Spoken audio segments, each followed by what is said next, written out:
navbatdagi obyektimizda yangi basseyn.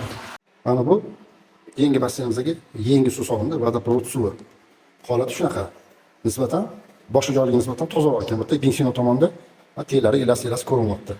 Agar bunga o'sha chiroyli holatda qaralsa, dorilarni e'tiborga olib solinsa, basseyn aslida bunaqa ko'rinishga ega bo'lishi kerak.